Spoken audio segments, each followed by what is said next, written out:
Hey, it's Andrew Downs. I'm proud to support Three Beards Media, and I would love to work with you. If you need merchandise for your company, organization, band, softball team, whatever, I can help. From name brand apparel to promotional items, large orders or small, online stores, and more, I can help your brand stand out. AKC Marketing is local, based in Johnston, and we are an employee-owned business, so our costs are low and our turnaround times are fast. But most importantly, we give you personal service to make sure you get exactly what you're looking for. Email me at andrew@akcmarketing.com or find me on social media, and let's make some cool stuff together. Now sit back and enjoy this Three Beards Media podcast.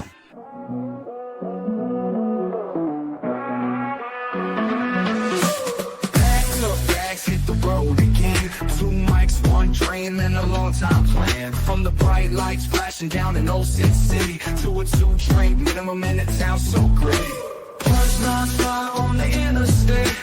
Truck stop, coffee keeping us awake. Midwest roads, yeah, we know them well. From Des Moines to Chi, got stories to tell. Late nights, bright lights, open mic fights.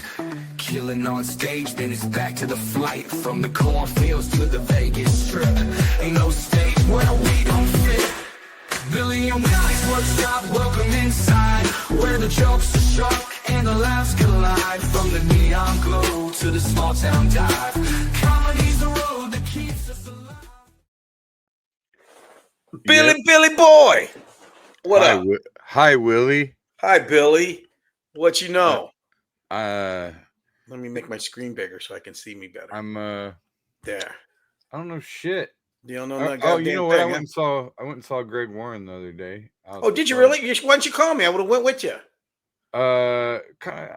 I guess it's kind of a last minute. I don't know. What was I doing? I'd ask you how he did, but we all know. So yeah. Yeah, he crushed. The ultimate professional. Yeah, he's just getting better. Well, I mean, when you work as hard as he does, Yeah. I mean, he's like the only way I can put it as far as comics is he's the guy that you see at the gym every day. You know what I mean? Yeah, that's a good way to put it. That's it, man. He's just there. He's doing his reps every day. I mean, he's Wrestler. doing, yeah, we're the kind of guys, we do our show and I get upset. I get upset when I have to do 2 shows in a night. And not only does he do 2 shows in a night, he does day shows. He does shows for kids. He does, I mean, you know what I mean? He's just, yeah. Yeah, he takes that wrestling mentality to that work ethic to comedy. Oh man, yeah. I wish I had a quarter of his work ethic. Well, dude, same here. I just rest on my laurels. That's what I do. I'm just trying to get through life. So I don't know what that means, but god damn. Just, yeah. You know what, Billy? It's getting weird. I've accomplished so much that I just sit that's back. Right. Well, and why should you do more? Yeah, seriously. Let it all come toward to me. See, the thing is, you're young, so you're not feeling this yet. But like with me at being at the age I am, 69, every death now hits me a little different because it's like, so Ryan Sandberg died, 65 years old. I'm 69. This guy's peak, Hall of Famer. And it's like, it kind of hits you weird. It's kind of like, okay, Jesus, I guess time can be up for anybody at this point. I feel like I just had my 47th birthday. Yeah. Paul died at 46. Yeah. Yeah. And so I just kind of look at like, I'm at the point where we're both to the point where we could drop dead at any minute. Bill Burr's got a new album out, and it's basically that's the thing he takes now is the effect that you get to a certain age now, and it's really not, when you were younger, when I was younger, when somebody died, you went, oh man, really? Oh God, man. It was like, but now somebody dies in my age group, and it's like, oh, it's not a surprise. It's not a surprise at all. Yeah. Yeah, when somebody your age dies, even in your 40s, it's still like, geez, okay. I had a girl in my class, her younger sister, a year younger, retired, had a great life, very successful. Her and her husband decided to start traveling, and they were doing cruises and stuff. So she's on a cruise in Alaska, and 2 days ago, she took a picture of these flowers she saw and talked about how great. Gets influenza A, B, or C, one of those on the cruise ship, right? They take her off, she dies. What? Yeah, she dies from influenza, whatever. Who's this person? Her name was Lori. No, you know her Laurel. how? I went to school with her older sister, and I knew her. I actually did some shows with her before. And I mean, yeah, and just was on a cruise ship, having a good time, having a good old time. And then How next thing, old? 68 or 67, something like that. Yeah, Yeah. my dad. So Mhm. my birthday was just, Yeah, the 19th. right. And my dad's your age. Yeah. He calls me and, hey, are you home? I'm gonna drop off your birthday check. Oh, nice. Doesn't even bother getting me a card anymore because he knows nobody gives a shit. Like, it's Yeah, a smart exactly. thing to do. Yeah. I don't even expect the check, to be honest with you. Yeah. I don't Nice. think I've gotten anything from my mom for my birthday in 20 years. Just their love and Yeah. I mean, it's all Exactly. good. Yeah. I still get $50 from my grandma. Nice. Get a She card. should try to keep up with your age, though. Dude, I mean, you know what my grandma's grandma? You know what my grandma did that was hilarious? stuff.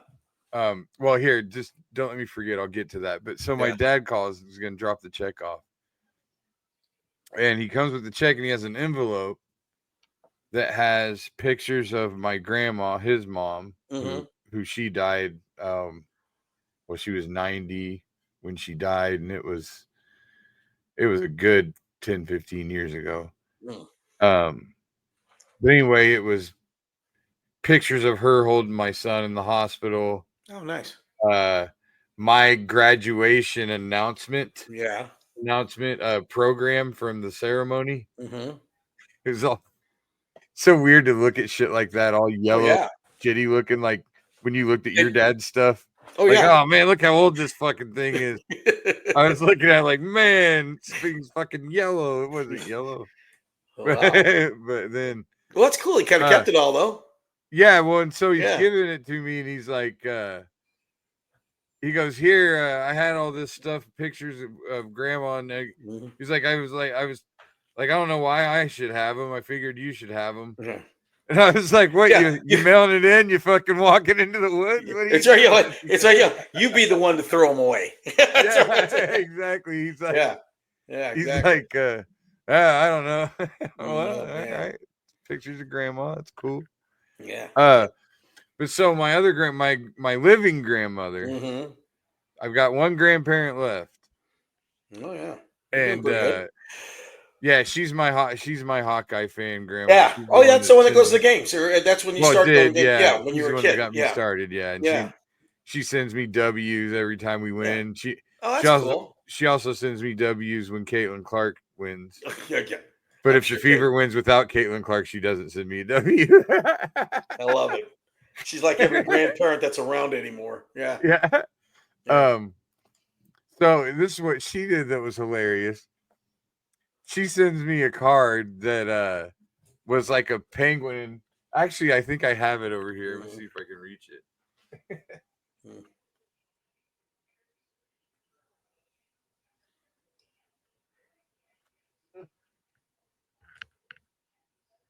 So she this card has a penguin, like a penguin on the front with Yeah. says I boughted you some nice wine for celebrating. Mm-hmm. Celebrating. Penguin's drunk, right? Yeah. And inside it says, but I drinkied it in the wine spilled, right? Yeah. And so there's my grandma writes, trying to get a position for the camera. Jesus, I need some Ed Wilson training. Yeah. Yeah. Love Granny. Happy birthday, W. Right? Yeah. So I'm looking at it and I'm like, holy shit, this is how funny my grandma is. Yeah. She wrote like she was drunk. She did the right. Yeah. Yeah. She knew enough to. She went along with the whole bit. But yeah, and that's how funny and clever she is. But she's old enough that I'm looking at it like, oh no. Or maybe grandma's got Parkinson's. Like motor skills starting to go, right? Yeah. And Either so I grandma. wanted to tell her. Yeah. I was afraid to tell her like that I got the joke. Yeah. In case her handwriting was going or whatever, right? Mm-hmm. So I text my sister and I'm like, hey, when's the last time you saw Granny's handwriting? When's the last time you got something where you had to read her writing? Yeah. I don't know, my niece's birthday card or something, right? And as I'm looking at it, I realize, holy fuck, I can just look at the envelope that it came in and see what the handwriting on the envelope looks like. And where are we at with grandma? It was fine. It's totally normal. So yeah, she totally did it on purpose. It was either grandma's wickedly funny or first stages of dementia. One of the two. Yeah. So no, it was grandma. It was Granny knowing the joke, man. You know what's weird is when you get, I mean, I tried to think back when I was your age, which was 25 years ago, but I'm at that age now. I mean, you actually think about, you think about death because it happens around you all the time. And now I got my father-in-law is 94. I can't even imagine if you got to 94. I mean, do you just go to bed every night and go, okay, this might be it. See you tomorrow, maybe. You know what I mean? Well, hopefully you get to find out. Yeah, that's true. Do you want to be 94? You know what? Yeah, I mean, if I still You're scared. Are you scared enough to die to fucking live that long, basically? Yeah, no kidding. I mean, no shit. You know what's weird is then you get older. I mean, I remember I used to play a lot of basketball and I was on softball teams. I was, pretty athletic. I don't remember that stuff hardly at all. I mean, you know what I mean? It's been such a long time since I've done any. I mean, you're a little past it, but I mean, not to the point of where, you've kind of forgotten all of it. But you don't remember, you don't have any like memories that stick out from Little League no, I can remember. School? Yeah, no, I remember certain games and stuff, but I mean, it's just I don't. It feels weird that was me doing that kind of stuff. And I'll tell you what, when it really hit me was about. Oh, you mean you're so far removed from it? It seems like it seems impossible. Okay, yeah, because I'll tell you what, all the way up until a few years ago, I knew that I could walk into a gym, grab a basketball, and probably make seven out of 10 free throws with my eyes closed. I mean, I just knew. And last year, I went to watch Claudia coach at Grandview, and I went in the gym between games, and there was a basketball there, and Claudia was shooting around. So I got the ball, and it's just, I turned into an old man. I mean, I know how to hold the ball. I know how to shoot it and everything like that. The muscle memory is gone. It doesn't. Yeah, it was just, I mean, it was sadder than shit. I mean, just like, I can't do this anymore. I can't, I can't. I lost it too. I mean, I went in and did a free throw thing one time, and I was hitting the side of the backboard. I was hitting like, well, okay, hitting the rim. And more for you than me. I mean, because you were into it probably more than I was. But I was also hungover as fuck. I was a few years back. I went to go watch the Cubs in Wrigley with friends of ours, and before the game, there was a bar. I can't remember what it was. Had batting cages in there. So I got in the batting cages. And they make you put on a helmet. Well, if I put the helmet on, I couldn't put my glasses on. So I had to take my glasses off. And I couldn't see the ball. But then I said, fuck it. So I put my glasses on and tried to put the helmet on. And I still couldn't. I still couldn't hit it. I couldn't catch up to it. I couldn't time it. It's just, it's just like, shit. This is who I am now. Just a guy that, I got in a batting cage last year, and I actually I probably I didn't swing and miss at anything. Yeah, okay, then that's good then still. Well, you gotta go back to the first thing you gotta do is lay down a bunt. Yeah, I didn't lay down the bunt. You gotta lay down the bunt. Like figure it out. You ever thought about being one of those guys that plays in like the? I mean, matter of fact, right now I think what's going on in Des Moines is the Senior Olympics, and they got softball over. They got softball over 70. I mean, but those guys are fucking playing all the time, though. Those guys, those are the guys that are just pathetic. Fucking, I don't know but I mean, you'd still could get in an under 50 league, which those are serious. Those are still some guys that are serious. I'm saying they're still gonna be serious. I don't want to fucking do anything serious. I saw the other day. I mean, there were some major league players that played until they were 45. There was a pitcher that did not too long ago.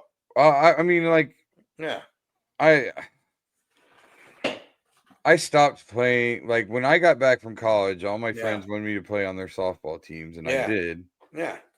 And it was fun for a minute. But I told myself I was going to quit when my son was old enough to coach. Right. So Yeah. that I wanted to coach my kid. I didn't want to Yeah. miss. Yeah. I didn't want to miss his games. I remember my dad missing a couple of my games because he had to go to fucking some softball tournament or something. Right. Yeah. Exactly. Like, yeah. what Yeah. the Yeah. fuck? You know. Well, it's the same with me. That's why I didn't never take up golf, because when it was time when all my friends really started getting into it, that's when Claudia started getting into softball. So I Yeah. thought, I'm not going to spend 5 hours on a golf course doing something that's just going to frustrate the shit out of me. So, I made the right choice there. But Oh man, we just had the Polar Bear Open this past weekend. yeah. And How'd it go? Horrible. Fuck, it was bad. Yeah. Like I've been golfing halfway decent the last Yeah. few times out, but I didn't golf when I was in Branson. Yeah. And That's the whole thing about golf. I mean, you gotta you can play. go- I usually play every week at least once. Yeah. And I didn't play for a week, and and it weird. can just fall off. But last year, like first round of the year, I played really well. Yeah. And I didn't play for a year. Mm-hmm. So like it just. Now you play a foursome most of the time, yeah. So the other guys, are they cha-cha-ing you all the time? They giving you a hard time? I mean, is it one of those kind of things where people just log you? Well, no, because I play with the same guys a lot, and they all know how they know if. Well, yeah, they'll give me shit if I'm playing shitty. Yeah, but we do that to each other, right? I got you. Because everybody plays shitty at some. Like they've all seen me play well too, so it's just I'm gonna hop in a minute. The pitcher thinking is Jamie Moyer, former Jamie Moyer, former 45 or 46, something like that, right? Yep, he just popped up recently. Like, yeah. Was he a knuckleballer or I don't remember. Just, Greg I think it's just a regular pitcher. Yeah. Yeah, I could see a knuckleballer last night. I think Hoyt Wilhelm played a long time because he's threw knuckleballs. You know what I mean? So knuckleballs you can throw forever. Like yeah, exactly. Necro. Who was Charlie Huff? Wakefield. Yeah, Tim Wakefield. Yep. Tim Wakefield. Yeah. Yep. Tim Wakefield's the last knuckleball I can think of, but so I remember Charlie Huff looking like he was 70 fucking years old and he was like 42. Yeah. How cool would that be though, Billy? Think about it. If you were in your last year of the major leagues, you lasted like 25 years in the show. That'd be pretty cool. I thought about. Awesome. I actually thought about writing a script about a guy that just decides to practice knuckleballs in his backyard. That'd be a hell of a thing. Why not? Yeah, why not? How come you don't see a lot of knuckleballers anymore? You would think guy just says, "Fuck it, I'm gonna go in my backyard and throw knuckleballs 8 hours a day." In this day and age, everybody's become a perfectionist in one thing or another. They get better and better. And knuckleball, I mean, to this day, it's been proven no one can really hit a knuckleball consistently. So why hasn't somebody not if it's doing what it's supposed to do? Yeah, I mean, guys get in bad situations and it's not doing what it's supposed to do. Yeah, that's true. And the catcher can't even catch you. Yeah. Can you throw a decent knuckleball? No, that's what I threw. Me neither. When I was a kid, I threw it. Yeah. I threw a knuckleball instead of a changeup because I couldn't throw a changeup. Yeah. So I would just knuckle it up. And so it wouldn't. Sometimes it wouldn't have any movement or it wouldn't have any rotation, but it never moved. It would just be right down the middle, but slow. It's funny. Have you ever played with a guy? I mean, I can remember playing with guys that could throw great knuckleballs, and they would just to fuck with you, they'd throw you one. And it's like, and a good one, so it's doing. Oh, the way it dances around. And you're like, Jesus, don't do that to me. I always think about it because, see, that was the thing. I didn't throw hard enough for it to do anything. Yeah. That's what people don't understand. You got to throw it hard. Yeah. To make it do anything. And the funny thing about a knuckleball is when you throw it, the guy that looks like the asshole is the catcher. Because people can't really notice what a knuckleball's doing when you throw it. It just looks like it's going slow. So you'll watch a guy throw it and you'll go, Jesus, why didn't you catch that? And it's like, you just got to think about, there's times when, like, playing third or short where somebody would hit a line drive that knuckled for some reason, and it's dancing around. That's how you know, because they hit it hard. Yeah. That's why it's dancing around. Yeah, exactly. For some strange reason, no rotation, the way the bat hit it.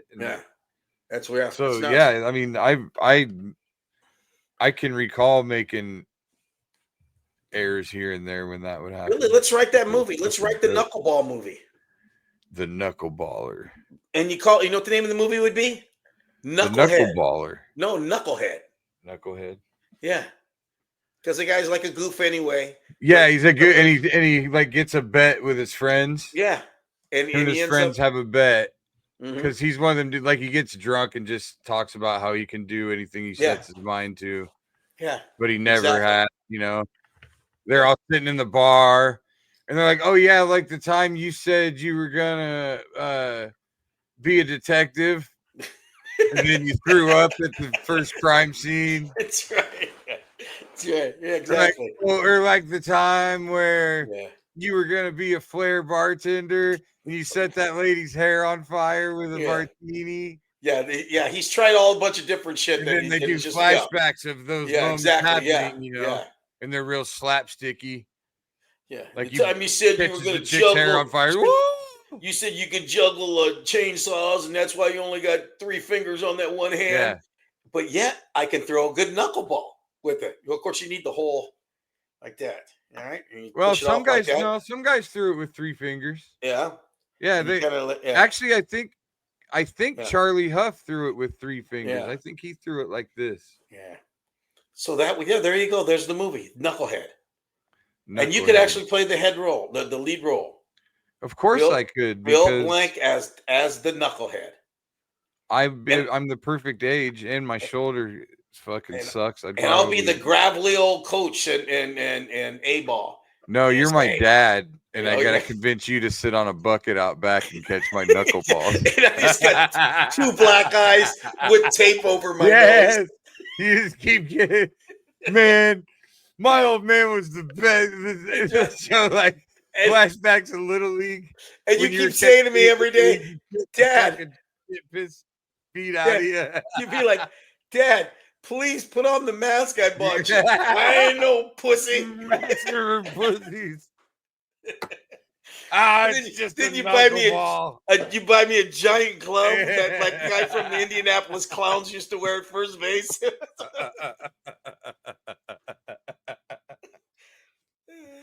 Somebody just put up Knucklehead was a wrestler from the WE. Knucklehead is a Paul White big show. There's a movie called Knucklehead. What's he do? What's he doing in it, JT? You can come and talk to us. Yeah, we won't bite.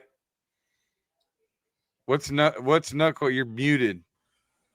Knucklehead was a movie back in the day when WWE just first had their studios. It was like just a comedy. I never watched it. I'm trying to think. Yeah, I do recall it in some way. Was he babysitting? I could look it up here. Tell you what, let me hop on IMDb and I'll be right back. JT, not quite. question. It's no Suburban Commando. Sure, I'll tell you that. Do you like our concept here? I mean, you can be part co-writer of this. I like it. Like no, Knucklehead. it kind of reminds me. It kind of reminds me a little bit of The Rookie, a little bit, which is a great movie. Yeah, so we parody the movie. fucking Rookie. We make fun of those movies with it. Well, there's also I never watched it. I feel bad I didn't. There was a Knuckleballer like documentary I should have watched. That like fucking doc is great. You should watch. I've heard that. I never watched it, and I feel bad as a baseball really fan. I didn't Billy, watch it. But how you practice is like any job you have, you try to throw like let's say you work at like a fast food place, and they say we want a cheeseburger, and you fucking throw a knuckle cheeseburger. I throw knuckle cheeseburger. Oh fuck yeah, dude! You're throwing knuckle everything. That's what you do to get better. I'm working in the cheese curd room at AE Dairy, and I'm just throwing knuckleball with just cheese knuckle curds at everybody. Yeah. Well, apparently every major leaguer non-pitcher has a good knuckleball. Like they all just fuck around with it and throw it, like which is fine. But like, let me see if I can find out about this Knucklehead movie, and I'll be back in. I think this is it, Billy. I think this is it. I think this is going to be your. This is our ticket out of here. Is this our ticket out of the hood? It. That's right, Knucklehead. Is this going to get me up out of here? You're Billy Blank as the Knucklehead. Willie Farrell as Knucklehead's dad, Nick. Dude, this is matter of fact. Your last name should be like something like Knuckleton or something like that. So it almost goes with being, your name is like Nicky Knuckleton, and you throw knuckleball, and I'm big Nick Knuckleton, and that's it. So it kind of goes. So okay, so do we go anyway? Here's the thing: do we go absurdist with it? Do we go like a Naked Gun? Yeah. Or do we go serious? Happy Gilmore? More Naked Gun, I think. You think? Yeah. Yeah. Although Happy Gilmore is, I love Happy Gilmore. You know what? Did you watch a new one? I did. You know, and here's the thing about it is it's stupid, it's corny, it's everything. But I love his movies because when you're done, you're just happier and shit. None of it has to make any sense, but you're just happy. I thought it was fun. How about when they get in the fight in the cemetery and everybody that they loved was in that cemetery? Those callbacks were funny. Yeah. I think a lot of the critics, the people that have criticized it are like too reliant on all these old callbacks. That's of course it is. Adam Sandler makes these movies for one reason: to get his friends into it and to make you fucking happy at the end. When you're done, it's like everybody, everybody wins. Even the people that are the losers win. Those like AI moments of his career were kind of creepy. Yeah. Oh yeah. I didn't really like that. Yeah. Oh, here we go. Con artist Eddie Sullivan, Mark Funstein creates a get rich by knucklehead. What's the get rich scheme? What happened? Yeah, I don't know. I didn't see what it was on the bottom there. Oh my God. He's wearing lipstick. Can we use knucklehead? No, probably not. I don't know. I think you can play a trailer. Sweet gentle giant named Walter. Paul the show right. That just looks dreadful. Yeah. Oh, we could just spell knucklehead without the K, just N-U-C-K, knucklehead. What if because your name is Nick Knuckleton, so in the Knuckleton spelled N-U-C-K-L-T-O-N. I really don't think it would matter. I think we could call it Knucklehead. Okay.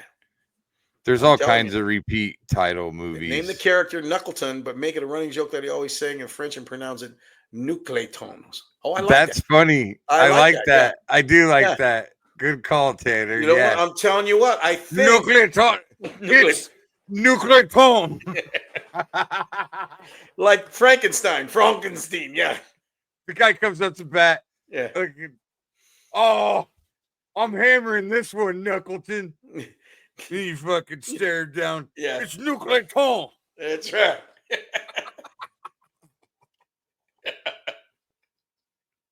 Nucleatone. This movie practically writes itself. Do we start off as you as a little kid playing catch with your dad? Is that how the scene opens? With a voiceover from you saying that's your first black eye. I've always wanted to be a major league player, and then you do the voiceover like from Goodfellas. Actually, I think it would be better if I never played baseball ever at all. Oh, okay. All right. I'm just that much of a fucking stupid asshole that says I can do whatever I decide to do. Yeah. I'm that delusional. Yeah. But at the same time, my friends envy it. Yeah. You know? Yeah. They kind of try to talk me out of it, but they love watching me try. Yeah, because you fail at everything you do. And then, and so halfway through the movie, right before I'm about to lose it all, because that's the point where you have to have the up and down. Right. Yeah. Or that's the point where it start going well, and then you lose it all. Yeah. Are you going to have a love interest? Dude, you have to, or you have to have it can't get made. Yeah. It can't get made without a French kiss or two. Yeah. So do we make it a really, really hot chick? Well, if I'm playing the main character, hot, Selma Hayek. But here's the thing. We're going to get Selma Hayek to play. That's my goal with this movie. Selma Hayek plays my wife. Now we all got a goal there, yeah. And she's telling me I'm a fucking loser, and this better work. This better work this time. Yeah. No Clayton. Why do you just help Sydney Sweeney with her jeans issue today? Sydney Sweeney. What happened to Sydney Sweeney? You didn't see she did a jeans ad and people were upset about it. So who did? But anytime we can mention Sydney Sweeney, I mean, there you go. Did you have the ad? Can we see it? I said Selma Hayek. See internet. Look it up later. I'm not going to dive into it. What was that? I said Selma Hayek. I didn't say Sydney Sweeney. Selma Hayek's hot, but Sydney Sweeney's kind of the local. She's she's 23. Well, Billy likes them old though. Yeah, dude. Just because you were don't let whatever you were jerking off to cloud your fucking hearing.